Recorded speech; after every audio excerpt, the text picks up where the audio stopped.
First of all अस्सलाम वालेकुम and कैसे आप? I hope you all are good and best. आज हम कवर करने वाले इंग्लिश के एक न्यू टॉपिक, तो आइए जल्दी से स्टार्ट करते हैं। तो डियर स्टूडेंट्स, आज हम करने वाले हैं fourth kind of adjective. Last time हमने थ्री काइंड्स ऑफ एडजेक्टिव किए थे। राइटिंग थोड़ी सी गंदी होगी बट कॉम्प्रोमाइज़ करना, एक डॉक्टर की राइटिंग थोड़ी सी गंदी होती है। इंशाल्लाह कॉन्सेप्ट ऐसे दूंगा कि गलती नहीं होगी, ठीक है। So the fourth kind of adjective is actually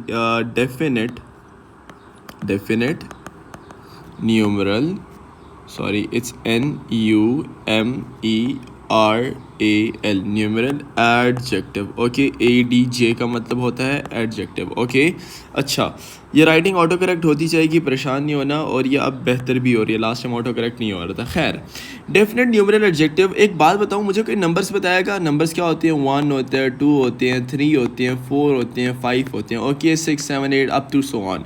कुछ ऐसे भी होते हैं जो आपको ऑर्डर बता रहे होते हो। फर्स्ट है, सेकंड है, थर्ड है। ये है ऑर्डर वाले नंबर। कौन से वाले? पोजीशन वाले या ऑर्डर वाले नंबर्स। ओके, ये नॉर्मल नंबर्स है। ओके, अब ये डिफरेंट काइंड ऑफ एडजेक्टिव है। ये डिफरेंट काइंड ऑफ एडजेक्टिव है, बताता हूँ कैसे। सबसे पहले हम ये डिस्कस कर लेते हैं कि डेफिनेट न्यूमरल एडजेक्टिव का नंबर डेफिनेशन क्या है। ऑरली बताऊंगा, नोट कर लो, फिर मैं समझाने की कोशिश करूँगी। क्योंकि डेफिनेशन आप मैट्रिक में हो, FSC में हो, MD कैट में हो, डेफिनेशन आपसे कोई नहीं पूछेगा कि राइट द डेफिनेशन। वो आपसे पूछेंगे कि बेटा ये MCQ है, इसे सॉल्व करके दिखाओ। सॉल्व करो और मार्क्स आपके हो गए, एडमिशन आपका हो गया। ओके, सो अब आपने अपने साथ नोट कर लो डेफिनेशन, आगे मैं समझा दूंगा तो भूलेगी नहीं इंशाल्लाह। ओके, ये ऐसा काइंड ऑफ एडजेक्टिव है, it is a kind of adjective that shows exact number. अब इस डेफिनेशन का मतलब क्या है? Exact numbers 1 2 3 4 5। ओके, कैसे? एग्जाम्पल्स के थ्रू बताता हूँ, एक नहीं 10 एग्जाम्पल्स दूंगा, जहाँ समझना है पूछ लेना। For example, first example is there are 3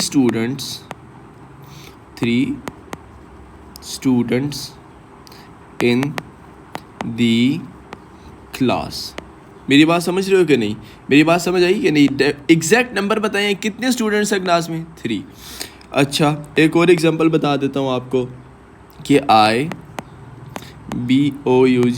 I bought 3 pens। Okay, मैंने कितने पेन ख़रीदे? मैंने 3 पेन ख़रीदे। कितने पेन ख़रीदे? 3। So the good thing is हमें एग्जैक्ट नंबर पता चल रहा है, तो इसको कौन सा काइंड ऑफ एडजेक्टिव कहोगे? ये जो 3 है ये है डेफिनेट न्यूमरल एडजेक्टिव।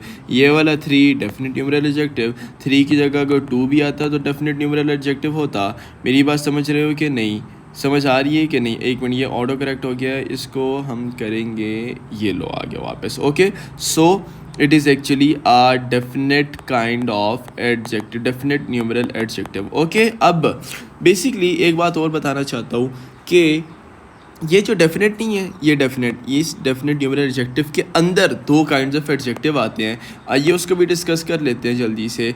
अब मैं आपसे पूछूं कि डेफिनेट न्यूमरल एडजेक्टिव कौन सा है, तो आपने कहना ये वाले हैं, ठीक है। अब आपसे मैं पूछूं डेफिनेट न्यूमरल एडजेक्टिव के फर्दर 2 काइंड्स कौन सी हैं, तो आपने कहना है कि सर एक काइंड का नाम है कार्डिनल एडजेक्टिव। ओके, ADJ का मतलब एडजेक्टिव। ओके, सो एक तो आपने ये बताना है। दूसरा आपने मुझे बताना है कि sir second kind of adjective जो है, जो आती है, जो डेफिनेट न्यूमरल एडजेक्टिव के अंदर सेकंड काइंड ऑफ एडजेक्टिव है, उसको कहते हैं ordinal adjective. Ordinal, ADJ। Okay, अब बात ये है कि आपको ये पता हो कि बेसिकली कार्डिनल क्या है और ऑर्डिनल क्या है। ऑर्डिनल का मतलब हमें समझ आ रहा है कि it is representing orders. Okay, cardinal will show the exact numbers. Okay, so exact numbers कैसे? वही ऊपर वाली एग्जांपल ले लो या नीचे वाली ले लो। फॉर एग्जांपल यहाँ पे कह लो कि I 4 एप्पल्स। कितने एप्पल्स खाए मैंने? एग्जैक्ट नंबर पता चल रहा है ना, 4 एप्पल खाए हैं। तो कौन सा काइंड ऑफ एडजेक्टिव है? Cardinal adjective. अगर आप ये भी कह दो कि सर ये 4 जो है ये डेफिनेट न्यूमरल एडजेक्टिव हो सकता है, तो बिल्कुल आप ठीक कह रहे हो सकता है, क्यों नहीं हो सकता। ओके, सो लेकिन एक बात याद रखना, अगर मैं ना एक एग्जांपल के थ्रू बताने लगा हूँ कि आप कह लो कि I bought bought 7 books। Okay, so the thing is ये एक MCQ है। ऑप्शन ए है, ऑप्शन बी है, ऑप्शन सी है, ऑप्शन डी है। ऑप्शन ए में मैं आपको कहता हूँ कि ये ऑर्डिनल एडजेक्टिव है क्या ये कार्डिनल है, क्या ये पोजेसिव है, ओके क्या ये डिमॉन्स्ट्रेटिव है, ये क्या है, या मैं आगे बताता जाऊँगा, ठीक है। या फिर पीछे वाली एग्जांपल्स ले लो, क्योंकि हमने वो वाली पढ़ी हुई है ना, तो वो वाली ले लेते हैं, ओके। सो आप यहाँ पे कर लो इसको, ये ऑप्शन सी की जगह एडजेक्टिव ऑफ क्वालिटी कर लो इसे, ठीक है, और लास्ट ऑप्शन को कर लो नन। अब मुझे एक बात बताना यार, ये क्वालिटी है, ठीक है, हम टाइम सेव करेंगे, ये क्वालिटी है। सो ऑप्शन ए ऑर्डिनल है, क्या ये ऑर्डर शो कर रहा है first second third? So option A नहीं है। ऑप्शन बी है cardinal, exact number 7 underline word है आपका, क्या ये कार्डिनल एडजेक्टिव है? बिल्कुल कार्डिनल है। क्या ये क्वालिटी है? नहीं। क्या नन इसमें से, क्या इन ऑप्शंस में से कोई नहीं है? बिल्कुल है ना, तो ये option B is our answer. मैं ये बताना चाह रहा था कि अब आप कहोगे करी इसके सर ये 7 जो है ये कार्डिनल भी हो सकता है, सर ये 7 जो है डेफिनेट न्यूमरल एडजेक्टिव भी हो सकता है, तो हम किस पे क्लिक करेंगे? तो मेरी बात याद रखना, जो ऑप्शंस होंगे उसमें ये दोनों नहीं आएंगे, या तो वो कार्डिनल एडजेक्टिव का ऑप्शन देगा या तो वो डेफिनेट न्यूमरल एडजेक्टिव का ऑप्शन देगा। मेरी बात समझ गए हो कि नहीं? आइए एक और अब हम जाने वाले हैं ऑर्डिनल काइंड ऑफ एडजेक्टिव या ऑर्डिनल एडजेक्टिव पे हम जाने वाले हैं, okay. So the very first thing I want to say is, examples के थ्रू बताऊंगा हमेशा। It shows the order of a person, यहाँ पे डेफिनेशन लिखना चाहो तो लिख लो, इट शोज़ द ऑर्डर और पोजिशन, ओके। एग्जाम्पल्स के थ्रू पढ़ते हैं। For example, he won first prize, underline word बता देता हूँ, फर्स्ट है। अब मुझे बताओ कौन सा काइंड ऑफ एडजेक्टिव है? फर्स्ट है। कौन सा प्राइस जीता है उसने? फर्स्ट प्राइस जीता है, तो कौन सा काइंड ऑफ एडजेक्टिव है? ऑर्डिनल एडजेक्टिव है। एक और पढ़ लेते हैं कि हमारे पास आ जाता है, today is my third day in school, right. Underline word है थर्ड। मुझे कोई बताएगा कि थर्ड क्या है, कौन सा काइंड ऑफ एडजेक्टिव है? तो आपने मुझे कहना है कि सर ये ऑर्डर शो कर रहा है, तो it is an ordinal adjective, right. यहाँ तक समझ आई कि नहीं? अब हम जाने वाले एक और काइंड ऑफ एडजेक्टिव पर, जो कि इंतहाई ईजी है। देखो, कोई भी चीज़ मुश्किल नहीं होती, आपका टीचर अच्छा होना चाहिए जिसको सारा आता हो, ओके। सो हमने अभी तक, जो पता है आपको अभी तक हमने क्या कवर किया है? हमने अभी तक fourth kind of adjective cover की है, और फोर्थ काइंड ऑफ एडजेक्टिव में हमने डेफिनेट एडजेक्टिव कवर किया है। डेफिनेट एडजेक्टिव के फर्दर 2 काइंड्स कवर किए हैं, ओके। मेरी बात समझ गए हो कि नहीं? अब हम जानने वाले हैं फिफ्थ काइंड ऑफ एडजेक्टिव पे, और उसका नाम है, इसको मैं रेस कर दूँ यहाँ से ताकि आप लोगों को कन्फ्यूजन ना हो। हम जाने वाले हैं अभी फिफ्थ काइंड ऑफ एडजेक्टिव पे, और fifth kind of adjective basically आता है हमारे पास, हम इसका ना इंक चेंज करते हैं, रेड पे कर लेते हैं। रेड पे हमने यूज़ किया है, नहीं यूज़ किया ना, सो नहीं रेड हमने यूज़ किया, ग्रीन पे चलते हैं, ओके। सो हमारे पास आ जाता है एक और काइंड ऑफ एडजेक्टिव, और उसको कहते हैं indefinite adjective, indefinite numeral adjective, right.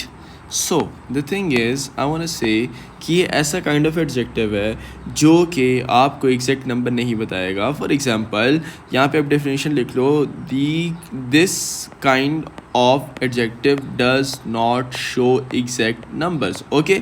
For example, ये ना आपको हिंट देगा कि यार कुछ लोग थे और कुछ ऐसा था, कुछ दूध था, कुछ टी था, ये कुछ हमें क्या पता। अगर वो कहे 1 कप ऑफ टी, हमें समझ आ जाएगी 1 कप है। अगर हम कहे 2 पीपल थे, तो हमें पता चल जाएगा 2 लोग थे, वो डेफिनेट एडजेक्टिव है। लेकिन ये इनडेफिनेट जो है, ये बड़ा घटिया सा है, ये आपको ना एग्जैक्ट नंबर नहीं बताएगा। फॉर एग्जाम्पल देख लेते हैं कि several boys are in the class, okay. अब देखिए यहाँ पे अंडरलाइन वर्ड आपका सेवरल है, मुझे को बताएगा सेवरल क्या होता है। ये कैसा ऑटो करेक्ट है, ये लो। सो सेवरल बेसिकली क्या होता है? सेवरल आपको बताएगा कि कई लड़के प्रेजेंट हैं, कई लड़के क्लास में हैं। अब कई हमें क्या पता, कई फॉर एग्जांपल अगर एक क्लास में 200 स्टूडेंट्स हैं और 100 प्रेजेंट है, अगर मैं कहूँ कि 300 की क्लास है और इसमें से 250 प्रेजेंट है, तो कई तो ये भी हो सकता है, मतलब कहीं सारे, हमें क्या पता 100 है कि 200 है, 50 या 250 है. So it does not show exact number. So ऐसे काइंड ऑफ एडजेक्टिव को क्या कहोगे? Indefinite numeral adjective. समझ नहीं आई तो एक और एग्जांपल से बता देता हूँ. ऐसी क्या बात है, कहते हैं कि many students attended the lecture. Okay, underline word आपका मैनी है. कई बच्चों ने या बहुत सारे बच्चों ने या बहुत से स्टूडेंट्स ने क्लास अटेंड की या लेक्चर लिया. अंडरलाइन वर्ड आपका मैनी है. मुझे कोई बताएगा कौन सा काइंड ऑफ एडजेक्टिव है? So many is actually indefinite numeral adjective. ये वाला इनडेफिनेट, क्योंकि हमें नहीं पता कि बहुत सारे कि कितने सारे हैं. स्टूडेंट 100 हैं, स्टूडेंट 200 हैं, स्टूडेंट 500 हैं, कितने हैं हमें नहीं पता. So it is indefinite numeral adjective. Definition में क्या बताया था? Does not show exact number. Okay, यहाँ तक हमने फोर्थ काइंड ऑफ एडजेक्टिव को कवर कर लिया. हम एक चेंज कर लेते हैं और अब हम जाने वाले हैं डिस्ट्रीब्यूटिव न्यूमरल एडजेक्टिव पे. सो स्टूडेंट्स, अब इस काइंड ऑफ एडजेक्टिव को हम पढ़ने वाले हैं distributive numeral adjective. Now the thing is distributive निकला है डिस्ट्रीब्यूट से, और डिस्ट्रीब्यूट को अगर उर्दू में कहें तो हर एक के लिए. ठीक है ना. मैं डेफिनेशन एक दफ़ा बता देता हूँ आपको कि this kind of adjective refers to each member. It refers to member individually. Okay, मेरे पास इंडिविजुअली यूँ कर लो, इंडिविजुअली. ओके, ये हर एक मेंबर को करेक्टरिस्टिक देगा, हर एक मेंबर के बारे में बताएगा. For example, the very first example I wanna discuss is कि each student received a prize. Okay, so each is the underlined word. अब मैं आपसे पूछता हूँ कौन सा काइंड ऑफ एडजेक्टिव है, तो आपने कहना है सर डिस्ट्रीब्यूटिव. कैसे? ईच का मतलब होता है हर. ईच, हर स्टूडेंट ने प्राइस, सॉरी ये तो मैंने कीमत लिख दिया, माय बैड. अच्छा, ये एक्चुअली ये वाला प्राइस था, ये PRIZE प्राइस, सॉरी. अच्छा, हर स्टूडेंट ने प्राइज़ रिसीव किए. कितने स्टूडेंट्स ने? हर स्टूडेंट ने. तो अब यहाँ पे एक बात नोट करो, ये हर स्टूडेंट के बारे में बता रहा है, हर स्टूडेंट को प्राइज़ मिल चुका है, हर स्टूडेंट को डिस्ट्रीब्यूट हुआ है. तो आप कहोगे sir each is actually a distributive adjective. Okay, distributive numeral adjective. अब एक और बता देता हूँ कि every player is in the ground. Okay, अब अंडरलाइन वर्ड सुनिएगा ज़रा.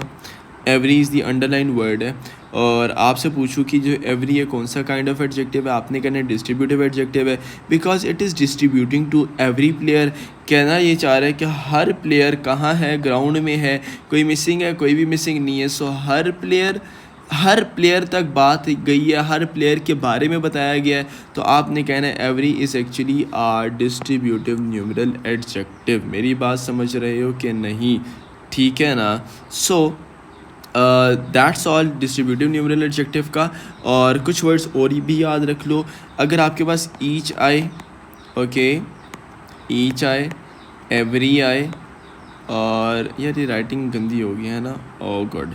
ईच, एवरी, और आप कह सकते हो ईदर. ओके, और इसके अलावा आप कह सकते हो ईच है, एवरी है, ईदर है, हर एक के लिए. सो आप नन कह सकते हो. ठीक है, और आप इसके अलावा ईच, एवरी, ईदर, नन, नेइदर, ये वाले जो वर्ड्स हैं ना, ये आपके बेसिकली होते हैं. वैसे तो इसके लिए एक और वर्ड यूज़ किया जाता है, अब मैं वो बताऊंगा तो आप लोग कंफ्यूज हो गए. लेकिन इस तरह के वर्ड्स ना जो हर एक नाउन को या प्रोनाउन को कैरेक्टरिस्टिक दे, उसको आपने कहना है कि डिस्ट्रीब्यूटिव एडजेक्टिव होता है. राइट, मेरी बात समझ रहे हो कि नहीं? अच्छा, यहाँ तक हमने एक और काइंड ऑफ एडजेक्टिव कर लिए. हम इंक चेंज कर लेते हैं पेन की, ताकि हमें बेहतर समझ आए, और हम जाने वाले हैं रेड इंक पे. Okay, so the other kind of adjective is actually a demonstrative adjective. Okay, demonstrative adjective. Right. So the thing is, आप सबसे पहले डेफिनेशन लिख लो कि it is a kind of adjective that points out specific nouns. Okay, अब demonstrative का ना उर्दू में एक मतलब बता देता हूँ, इशारा करना. ओके, इशारा करना, स्पेसिफिसिटी करना कि यार ये चीज़ है और ऐसी है, कैसी है, अभी मैं आपको बताता हूँ. ये यूँ डेमोन्स्ट्रेटिव एडजेक्टिव में ना, आपको याद होगा लास्ट टाइम भी हमने डिस्कस किया था कि ये जो वर्ड्स है ना, दिस, दैट, दोस, दीज, ठीक है, ये वाले वर्ड्स जो होते हैं ये हमेशा डेमोन्स्ट्रेटिव होते हैं. क्या होते हैं? डेमोन्स्ट्रेटिव. इनके आगे ना आ जाएगा नाउन या आ जाएगा प्रोनाउन. इनके आगे आ जाएगा नाउन या प्रोनाउन. ठीक है, नाउन या प्रोनाउन आएगा तो ये वाले जो एडजेक्टिव हैं ये इस नाउन प्रोनाउन के बारे में बताएंगे. तो ये कौन सा एडजेक्टिव होगा? डेमोन्स्ट्रेटिव एडजेक्टिव होगा. एक एग्जांपल के थ्रू पढ़ते हैं हम इसे. दिस बुक इज़ माइन, या आप कह सकते हो कि this book is interesting. Okay, ये बुक इंटरेस्टिंग है. अंडरलाइन वर्ड ये है. तो जब भी आपसे कोई पूछे, अच्छा ये एडजेक्टिव है, ठीक है, वो भी डेमोन्स्ट्रेटिव, ये आपका नाउन है. तो मैंने आपको बताया ये था कि एडजेक्टिव किसके बारे में बताएगा? नाउन या प्रोनाउन के बारे में. सो ये जो दिस है ये कौन सा काइंड ऑफ एडजेक्टिव है? डेमोन्स्ट्रेटिव एडजेक्टिव है. एक और एग्जांपल के थ्रू बता देता हूँ कि दैट कार इज़ एक्सपेंसिव. मेरी बात समझ रहे हो? सो अब ये देखो, ये दैट अंडरलाइन है. मैं आपसे पूछता हूँ दैट क्या आपने कहना है डेमोन्स्ट्रेटिव एडजेक्टिव है, क्योंकि ये कार आ जाएगा और दैट कार. ओके, सो ये जो दिस है, दैट है, दोज है, दीज है, ये क्या है? डेमोन्स्ट्रेटिव एडजेक्टिव है. मेरी बात समझ रहे हो कि नहीं? ठीक है.